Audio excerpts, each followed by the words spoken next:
Rəmi müəllim, İslamda millətçilik varmı? Elhamdülillah. Bilirsiniz, millət məsələsində iki dənə səhv mövqi var. Yəni ifrat və təfrit. Ona görə biraz aydınlıq gətirmək lazımdır. Birincisi, bilmək lazımdır ki, Allah Subhanahu wa Taala Hucurat surasında buyurur ki: "Ya eyyuhan-nasu inna xalaqnakum min zakarin və untha." Biz sizi bir kişidən bir qadından yaratdıq. Yəni söhbət kimdən gedir? Adəmdən və Havadan. Yəni bizim ulu babamız bir nəfərdir. Bütün millətlərin ulu babası bir kişidir. Bu da Adəmdir. Hə? Ulu nənəsi bir dənə Havadır. Tamam. Sonra ne deyir Allah Subhanahu? Baxın. Sonra ne deyir ki: "وَجَعَلْنَاكُمْ شُعُوبًا وَقَبَائِلَ لِتَعَارَفُوا." Lakin Allah Subhanahu bu ayəni gətirməklə və bu həqiqəti bizə deməklə ki, bizim bir dənə ulu babamız, ulu nənəmiz var, inkar eləmədi millət olmağını. Dedi ki, biz sizi millətlər və qəbilələr etdik. Hə? Məqsəd nədir? لِتَعَارَفُوا. Yəni bir-birinizi tanıyasınız və bir-birinizdən faydalanasınız. Bu ayə iki dənə şey göstərir. Birincisi göstərir ki, millətpərəst və öz milləti digər millətlərdən üstün tutmaq, digər millətləri alçaltmaq olmaz. Niyə görə? Çünki Allah Subhanahu taala deyir ki, biz sizi bir kişidən bir qadından yaratdıq. Siz əslində hamınız qardaşsınız. Bəşəriyyət olaraq. Bir kişiden bir qadından olmuşsunuz. Tamam. Lakin eyni zamanda Allah Subhanahu taala millətləri, qəbilələri inkar eləmək, onu da qadağan elədi bu ayədə. Nəyə görə? Çünki isbat etdi ki, millətlər və qəbilələr var. Lakin məqsəd nədir?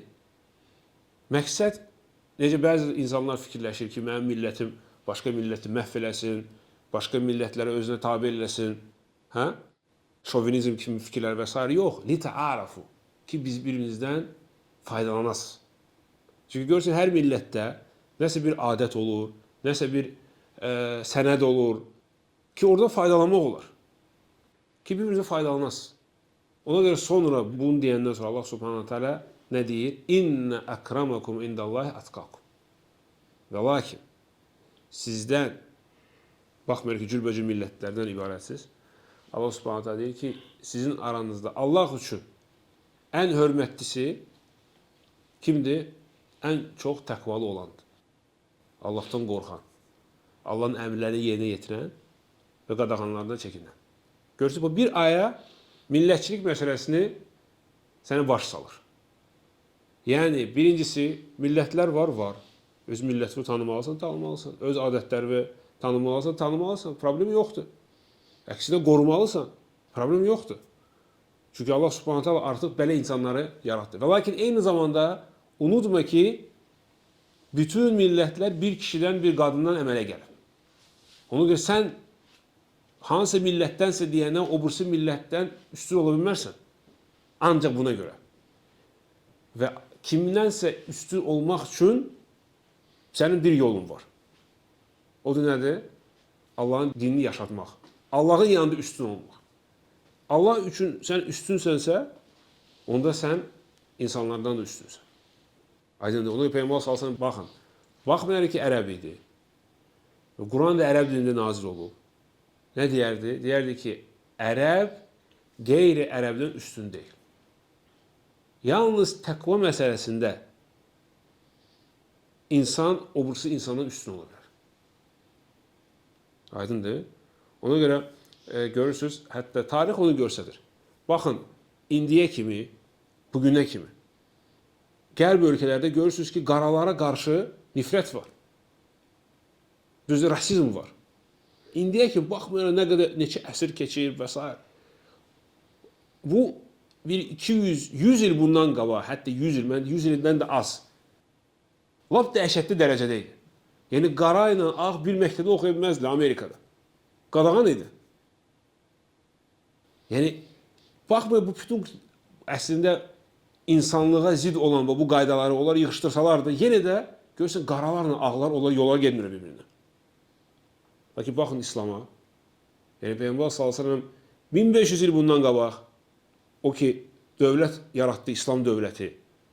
İslam din üzərində insanlara öyrətdi yaşamağı. Orada artıq bu məsələlər yox idi. Ona görə Peyğəmbər sallallahu əleyhi və səlləm ən yaxın sahabelərdən biri Bilal idi. Həbəşi qara qul idi. Həbəşi qara qul idi və ona görə heç vaxt müsəlman ölkələrində bu yəni yanaşma yox idi. Rasizm yox idi.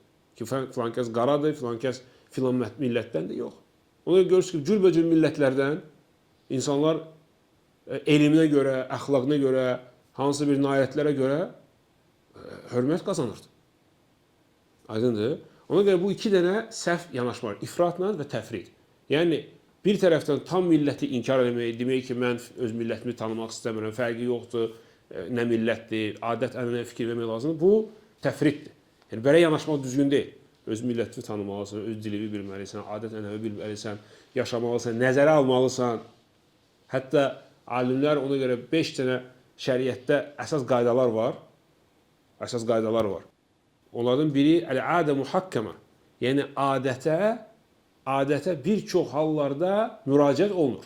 İnsanların ürfünə. Ona görə bir çox məsələlər, əgər görürsən ki, çox vaxt şəriət ona birbaşa görsətmə nə etmək lazımdır. Çıxış yolu nədir? Adətə qayıtmalısan.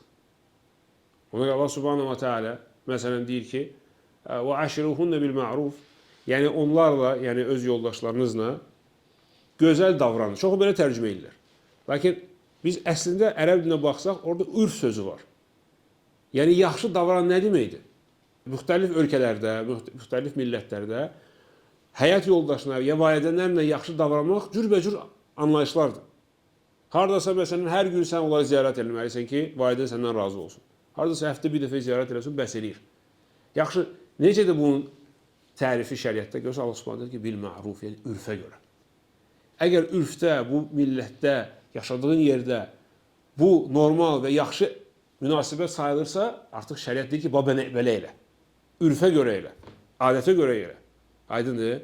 Ona görə hətta başqa mühüm məsələlərdən İbn Qayyim rahimehullah bir gözəl söz deyir. Deyir ki, mufti, yəni fetva verən, insanlara suallarına cavab verən, qadağandır onu fetva vermək, əgər o insanların adətlərini bilmir. Qadağandır.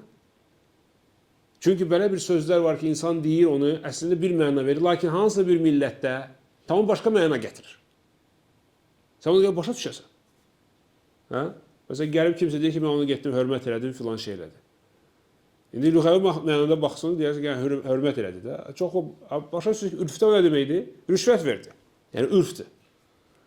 O şeyləri gərək insan bilsin, yəni adətlərini öyrənsin. Bu təfriddir. Və ifrat da nədir? Yəni, kimsə hansı bir qəbilədəndir deyənə, hansı millətdəndir deyənə özünü başqalardan üstün tutur. Baxmayaraq ki, o insan daha adildir. Daha yaxşılıq eləndir. Amma deyir, yox, o hətta yaxşılıq etsə də, bu mənim qəbilədəmdir deyənə, mənim millətimdən deyənə, mən onu nə edəcəyəm, mən onu üstün tuturam. Bu əslində cahillikdir. Bu olmaz. Belə bir Əbu Hava müşriklərdə, ərəblərdə var idi, Peyğəmbər sallallahu qabaq. Onlarda bir qayda var idi. Deyir ki, unsur axaka zalimən əv mazlumun. Yəni, qardaşına kömək et, istər zalim olsun, ya məzlum olsun. Qardaşına, yəni qəbilədən, sənin qəbilədəndirsə, zalim, yəni məzlum olsa, aydın da məzlumu kömək edirsən. Lakin zalim olsa da, yəni onun tərəfini tut. Bu artıq şovinizmdir. Yəni, bu belə bir yanaşma səhvdir. Nə olar sənin millətindəndir? Əgər zalimdirsə, deməlisən ki, sən zalimsən. Ona görə Peyğəmbər sallallahu əleyhi və səlləm dedi, belə yanaşma batildir. Lakin həmin sözü, həmin qaydaları şəriət baxımından tərif verdi. Eyni sözü təkrar elədi. Və təkrar edəndə sahabələr təcrübələndirdilər ki, yəni bu həmin cahili adətdir. Peyğəmbər onu dedi, yox. Öz qardaşına kömək elə, zalim olsa və məzlum olsa. Dedilər ki, ya Rasulullah, yaxşı, məzlum olanı başa düşdüyü kömək elə. Zalimə necə kömək elə? Necə mən zalimə kömək elə? Zalimi, yəni əlindən tut ki, zülm eləməsin. Bu ona köməkdir. Nə olur sənin qardaşındır? Nə olur müsəlmandır? Ona görə hətta kafir olsa və müsəlman olsa, fərqi yoxdur. Müsəlman da kafirə zülm edirsə, sən gəlib onu əlindən tutarsan, qoymayasan. Aydındır. Ona görə Peyğəmbər sallallahu əleyhi və səlləm Muaz ibn Cəbəli kafirlərin yanına göndərilirdi ki, onlardan zəkat götürəcəksən və s. onların üstündə deməli olacaqsan. Lakin sonra nə deyir? Vattaqi da'vatul mazlum. Deyir, məzlumların dualarından qorx. Yəni zülm eləmə. Zülm eləsən onlar sənin qarşı dua eləyəcək. Baxmayın kafirdirlər. O duadan qorx. Nəyə görə? Fə innə leysə beynə və beynə hicab. Çünki deyir, məzlum dua eləyəndə o dua ilə Allah arasında heç bir hicab, heç bir sədd yoxdur. Allah o duanı qəbul edir. Aydındır? Ona görə müsəlman adil olmalıdır. Bəli, öz adət-ənənəsini, millətini tanımalıdır və lakin kimsə başqa millətdən deyənə onu alçaldanmamalıdır. Aydındır? Allah da.